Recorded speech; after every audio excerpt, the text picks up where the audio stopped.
Japan में एक ऐसी जगह है जो हॉन्टेड है और सरकार ने वहां जाने से बैन लगा दिया है।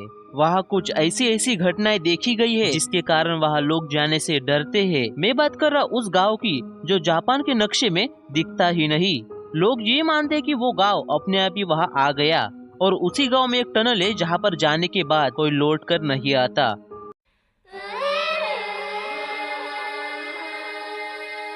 कहानी की शुरुआत होती है इनोनाकी टनल से। जब आप इस टनल में जाओगे तो आपको तरह तरह की आवाजें सुनाई देगी।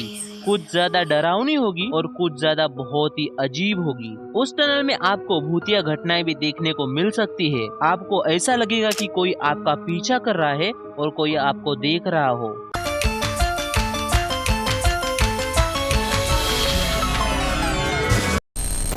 जब ये इनोनाकी टनल बन रहा था तो कुछ लोगों का मानना है कि यहाँ पर जो काम कर रहे थे वो लोग मारे गए और उनकी बॉडी यहाँ पर दफनाई गई और उनकी आत्मा यहाँ पर घूम रही है और इसी के कारण शायद ये टनल हॉन्टेड हो गया।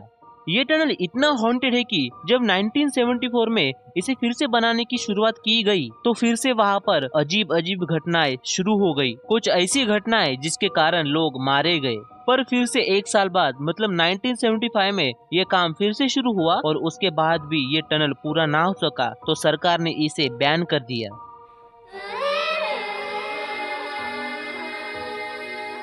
इनोनाकी टनल जब बंद हुआ तो वहाँ से शुरू होती इसकी असली कहानी। ये टनल लोगों में पहले ही प्रचलित था, पर जब सरकार ने वहाँ जाने से इन्हें मना कर दिया तो लोगों में बेचैनी बढ़ गई। लोग ये सोचने लगे कि सच में इस टनल में कुछ तो है जिसके कारण सरकार भी मना कर रही है जाने के लिए। और इसी के चलते कुछ लोग उस टनल में चले गए और गलती से उन्हें मिल गया उस गाँव का रास्ता जो वहाँ उस टनल में छुपा हुआ था। वो भूतिया गाँव जो वहाँ पर चला जाए वो वापस लौट कर नहीं आता और जो लौट कर भी आता है वो मानसिक संतुलन खो बैठता है। और जब वो लोग वहाँ जाते हैं तो उन्हें बहुत ज्यादा घबराहट महसूस होती है क्योंकि वहाँ का नजारा ही कुछ ऐसा था। उस गांव के अंदर जाते ही लोगों के कंकाल नजर आते हैं। पूरा गांव कंकाल से भरा हुआ था। जैसे जैसे वो लोग वहाँ आगे बढ़ते गए उन्हें लगने लगा कि ये गांव बहुत ज्यादा पुराना है, कुछ 50 या फिर 100 साल पुराना गांव। और इस गांव में बहुत ही ज्यादा खतरनाक ट्रैप्स भी लगे हुए हैं जो बहुत ही ज्यादा डेडली है।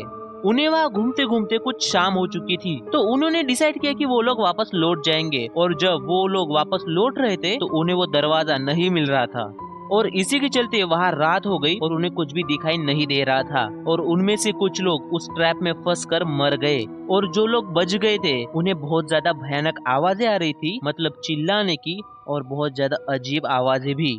पर जब सुबह होती है तो वहाँ से बस एक ही जन लौट कर आता है। वो इंसान इनोनाकी टनल के पास बेहोश पड़ा मिला था लोगों को। जब इस बात की इन्वेस्टिगेशन की गई तो उसे भी कुछ ढंग से याद नहीं था कि उसके साथ क्या हुआ था। वो बस इतना बता रहा कि हम लोग 5 या 10 लोग गए थे पर मुझे नहीं पता कि वो लोग कहाँ गए। उसने उस गाँव का भी जिक्र किया और जब लोग उस गाँव को देखने गए तो उन्हें वो गाँव मिल गया। पर सरकार ने उस गाँव में जाने से बैन लगा दिया क्योंकि जो लोग भी उस गाँव के अंदर जा रहे थे वो मानसिक संतुलन खो रहे थे अपना।